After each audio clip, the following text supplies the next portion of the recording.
Howdy, I'm back. I'm just waiting for my spaghetti to cool.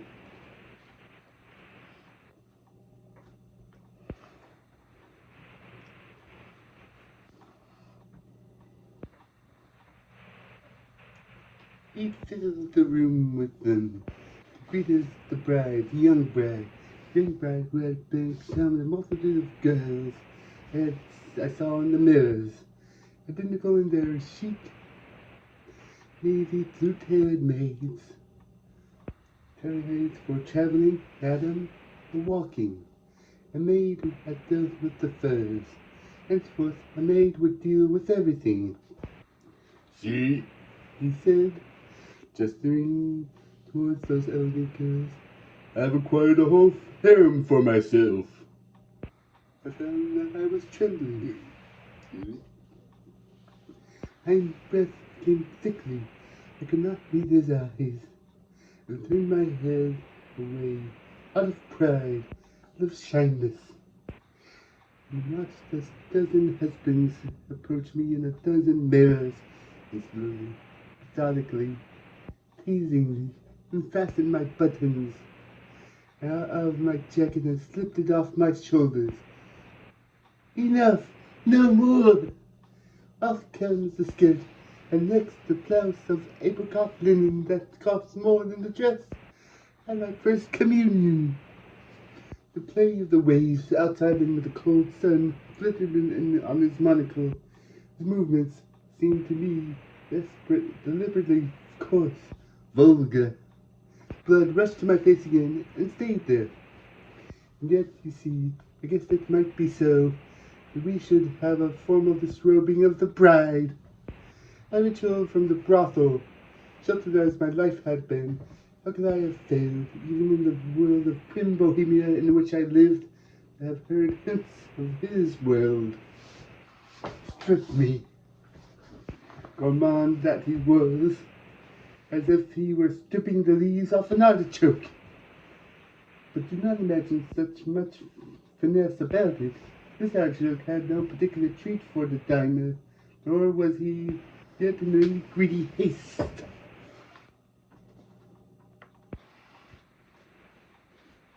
He approached his familiar treat with a wary appetite, and when nothing but my scarred, palpitating core remained, I saw in the mirror the living image of an etching by Props, from the collection he had shown me when our engagement permitted us to be alone together.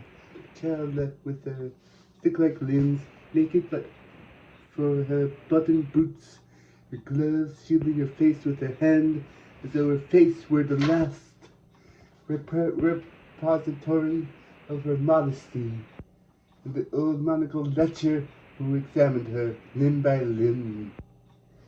This is getting pornographic. It's almost a romance, this part. He and his London tailoring, she bare as a lamb chop, most pornographic of all confrontations. So my purchaser unwrapped his bargain. And as at the opera, when I first seeing my flesh in his eyes, I was aghast to feel myself stirring. Once he closed my legs like a book. I saw the rare movement of his lips that meant a smile. Not yet. Later. This mentioned a greater part of pleasure, my little love. And I began to shudder, like a racehorse before the race.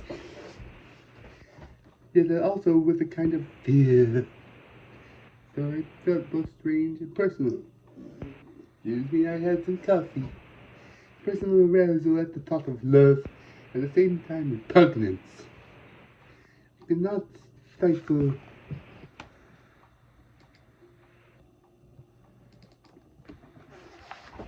Let's stifle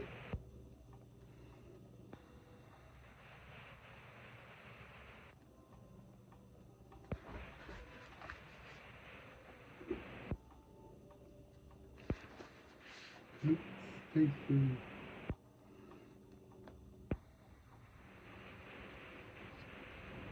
Wait a moment. That stifle for his white, heavy flesh that had too much in common with the armful of arum lilies that filled my bedroom in great glass jars. Those undertaker lilies with the heavy pollen that powders your fingers as if you had dipped them in turmeric. The lilies I always associate with them that are white and stain you. This scene from a voluptuary life is now abruptly terminated.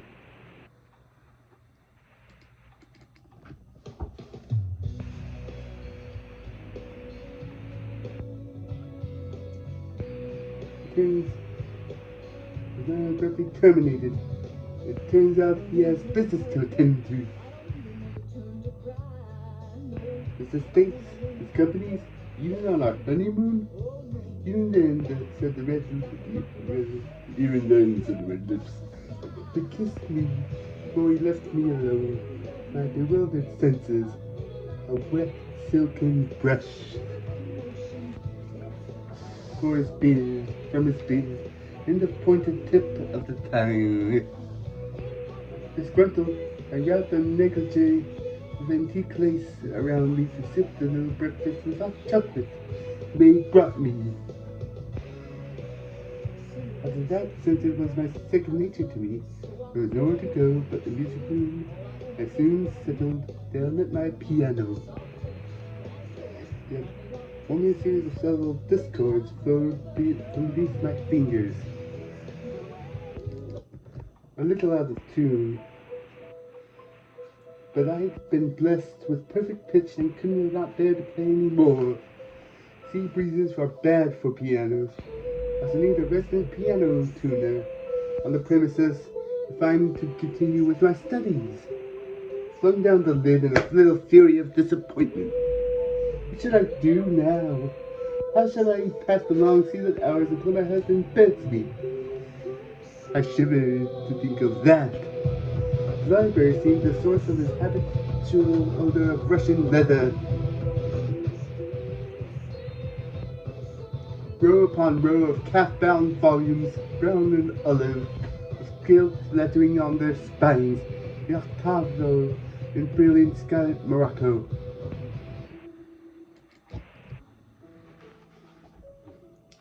Deep buttoned leather sofa to recline on, lectern carved like a spread eagle, a held open upon an edition of Huysmans' La Basse, from some over-exquisite private press that had been bound like a missile in brass with gems of colored glass. Rugs on the floor, deep pulsing blows of heaven and thread of the heart's dearest blood came from Isfahan and Bukhara. Dark paneling gleamed. There was the lulling music of the sea, a fire of apologues. Flames flickered upon the spines inside a glass fronted case that held the books still crisp and new. Eliphas Levi. The name meant nothing to me. I squinted at the title or two. Initiation, the Key of Mysteries, Secrets of Pandora's Box, and yawned. Nothing here to detain a 17-year-old girl waiting for her first embrace. Should have liked, best of all, a novel on yellow paper. Wanted to curl up on the rug before the blazing fire, lose myself in a cheap book, munch on sticky liqueur chocolates. If I rang for them, maid would bring me chocolates. Nevertheless, opened the doors of that bookcase, handy to browse. I think I knew by some tingling of the fingertips, even before I opened that slim volume with no title at all on the spine. What shall I find inside? Show me the rocks. Newly bought, he replies, had he not hinted that he was a connoisseur of such things? But I had not bargained for this. The girl with tears hanging on her cheeks like stuck pearls, her cunt a split fig below the great globes of her buttocks, on which the knotted tails of the cat were about to descend, while a man in a black mask fingered with her free hand his prick that curved upwards like the scimitar he held. But she had a caption. The proof is curiosity. My mother, with all the precisions of her sensuality, had told me what it was that lovers did. I was innocent, but not naive. The riches of Huayli as the harem of the Grand Turk had been printed according to the fly-leaf in Amsterdam in 1748, a rare collector's piece. Had my ancestor brought it back himself from the northern city, or had my husband brought it for himself from one of those dusty little bookshops on the left bank, where an old man peers at you through spectacles and an inch-stick, daring you to inspect his wares. I turned the pages in the anticipation of fear. Print was rusty. There was another seal engraving. Immolation of the wives of the Sultan. I knew enough for what I saw in that picture to make me gasp.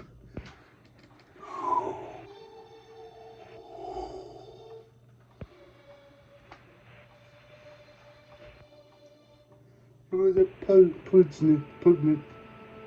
poignant intensification of the odor of leather that suffused his library. The shadow fell across the massacre. My little nun has found the prayer books, has she?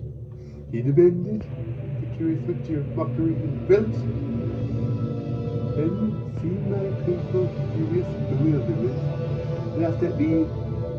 left me alone. Ha ha ha!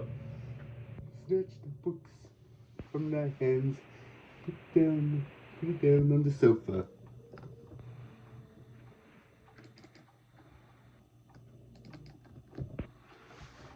Had the nasty picture scared baby? Baby mustn't play with grown-up stories until she's learned how to handle them, must she? And he kissed me, and with this time no reticence. He kissed me and laid his hand imperatively upon my breast, beneath the sheath of ancient lace. I stumbled on the winding stair that led to the bedroom, the carved gilded bed in which he had been conceived. I stammered foolishly. He's not eaten luncheon yet. Besides, it's broad daylight. All the better to see you. He made me put on my choker, the family heirloom of one woman who had escaped the blade. With trembling fingers, fastened the thing about my neck. It was cold as ice, and chilled me. I twined my hair into a rope, slid it off my shoulders, so that he could the better kiss the downy furrows below my ears that made my knees shudder. And he kissed those blazing rubies too. Kissed them before he kissed my mouth. Wrapped, he told, of her apparel she retains, only her sonorous jewelry. A dozen husbands impaled a dozen wives, while the mewing gulls swung on invisible trapezes in the empty air outside. I was brought to my senses by the insistent shrilling of the telephone. He lay beside me, filled like an oak, breathing stertorously, as if he had been fighting with me. In the course of that one-sided struggle, I had seen his deadly composure shatter like a porcelain vase. Flung against the wall, I heard him shriek in blasphemy at the orgasm. I had bled. Perhaps I had seen his face without its mask. Perhaps I had not. Yet I had been indifferently disheveled by the loss of my virginity. Gathering myself together, reached into the cloth on the cupboard beside the bed that concealed the telephone and addressed the mouthpiece. It's usually in New York. urgent. I shook him awake, rolled over on my side, cradling my spent body in his arms. His voice buzzed like a hive of distant bees.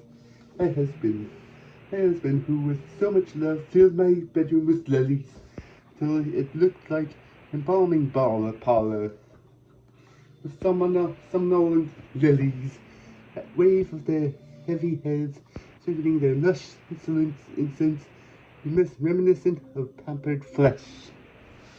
When he'd finished with the agent, he turned to me and stroked the ruby necklace that bit into my neck. But with such tenderness now, ceased flinching and he caressed my breasts.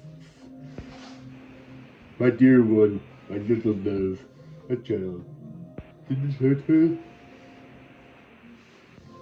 He's so sorry for such impetuousness, cannot help himself. You see, he loves her so. And this mother's receptive that has brought my tears in a flood, clung to him as though only the one who had inflicted the pain could comfort me for suffering it. For a while he murmured to me in a voice I never heard before, the voice of the soft consolations of the sea. But then he unwound the tendrils of my hair, and the buttons of the smoking jacket, kissed my cheek briefly, and told me the agent in New York had called with such urgent business that he must not leave as soon as the tide was slow enough. Leave the castle, leave France, would be away for at least 6 weeks. But it's our honeymoon. A deal, an enterprise of hazard and chance involving several millions lay in the balance. He drew away from me into that rock-like stillness of his. I was only a little girl, did not understand.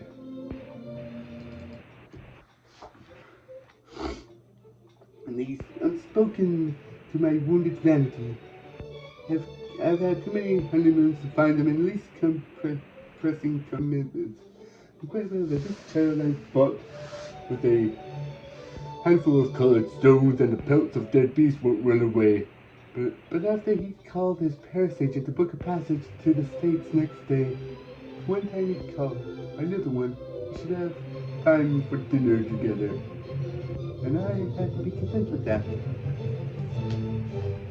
Mexican dish, pheasants and with hazelnut and chocolate salad, white, luscious cheese, sorbet and muscat grapes, and nasty spumante. Celebration of Krug exploded festively. And then, after black coffee and precious little cups so fine it shadowed the birds with which they were painted, I had coin and trove. He had cognac in the library, the purple velvet curtain drawn against the night, where he had took me to perch on his knee in a leather armchair beside the flickering log fire. He had made me change into that chaste little paré shift of white muslin he was especially fond of it. His breast showed through the flimsy stuff. He said, like soft little white doves that say, each one with a pink eye open. But he would not let me take off the ruby choker, though it was growing very uncomfortable. Nor fastened up my descending hair, the sign of virginity so recently ruptured, and there still remained a wounded presence between us, twined his fingers in my hair till I winced. I said, I remember very little. The maid will have changed our sheets already, he said. We do not hang the bloody sheets out of the window to prove the whole Brittany that you are a virgin on these civilized times. But I should tell you, it would have been the first time in all my married lives I could have shown my interest tenants such a flag. Then I realized, shock of surprise, how it had been my innocence that captivated him. silent music, she said. My bones. At La Tressa de Audience, Claire de Lune played on a piano with keys of ether.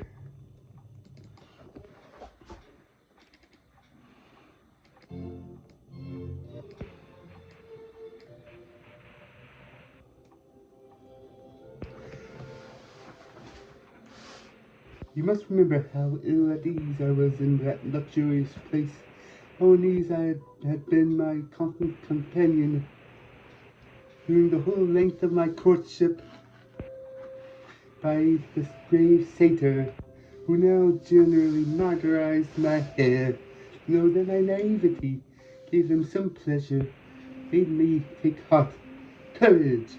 I shall act the fine lady to the manner born one day, if only by virtue by default.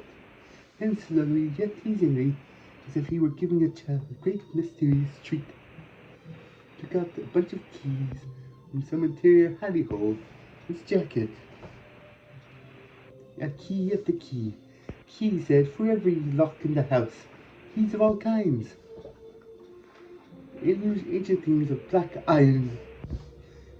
Others slender, delicate, almost baroque, wafer-thin Yale keys, with cases and boxes.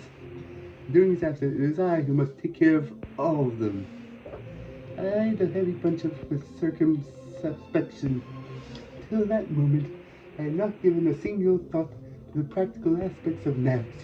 The great house, great wealth, great man whose key ring was as crowded as that of a prison warden.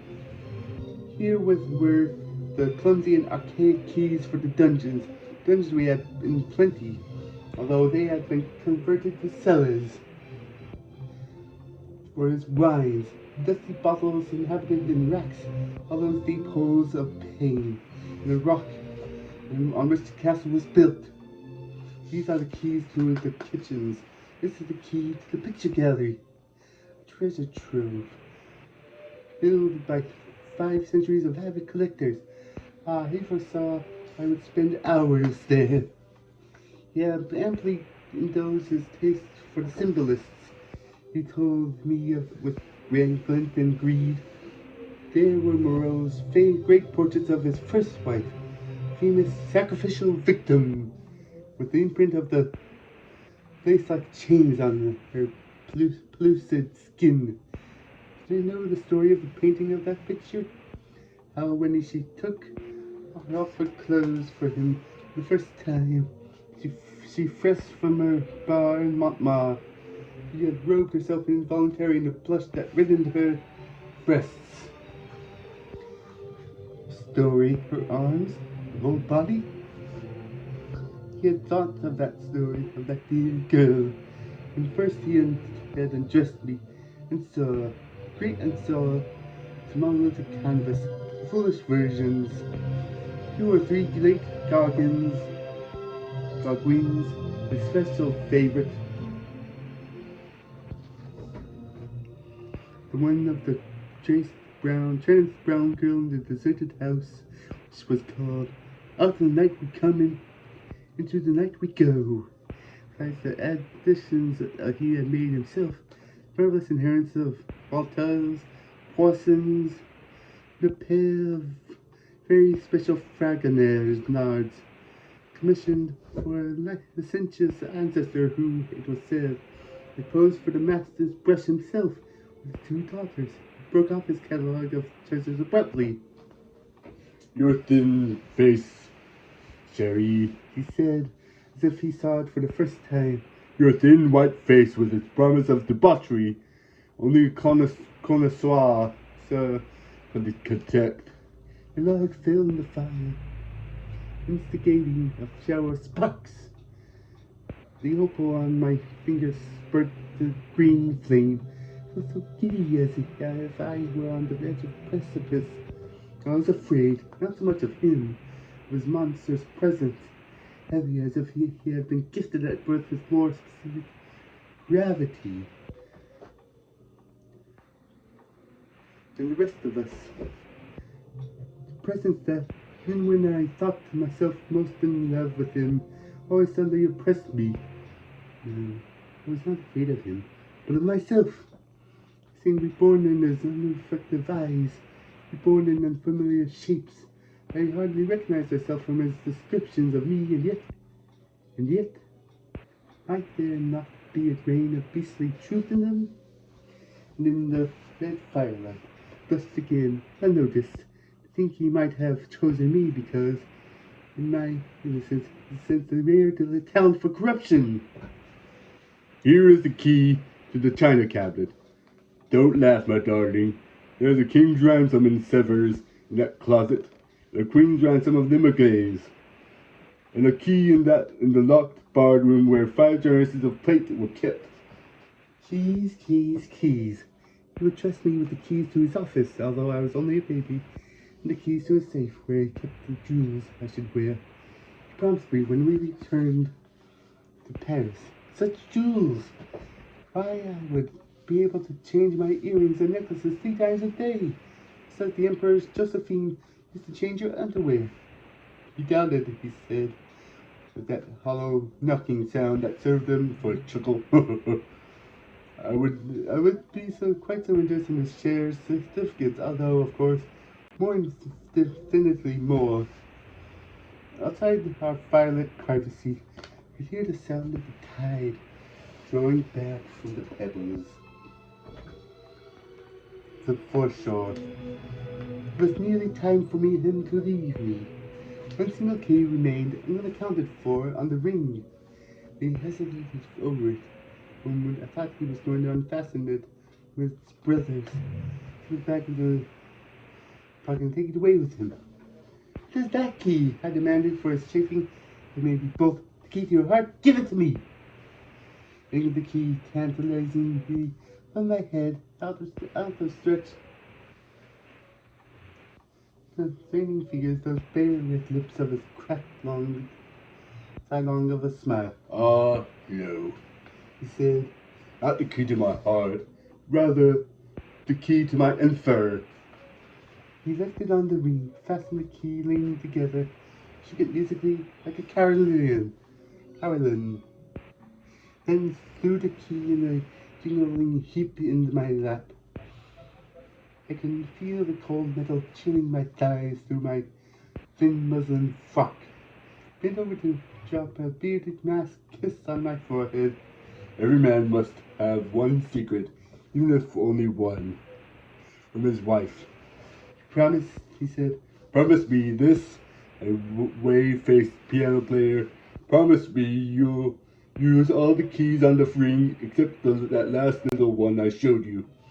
There's anything you find, jewels, silver, make toy boats of my share certificates if it pleases you, and send them off sailing to America after me. All is yours, everywhere is open to you, except the lock that this single key fits.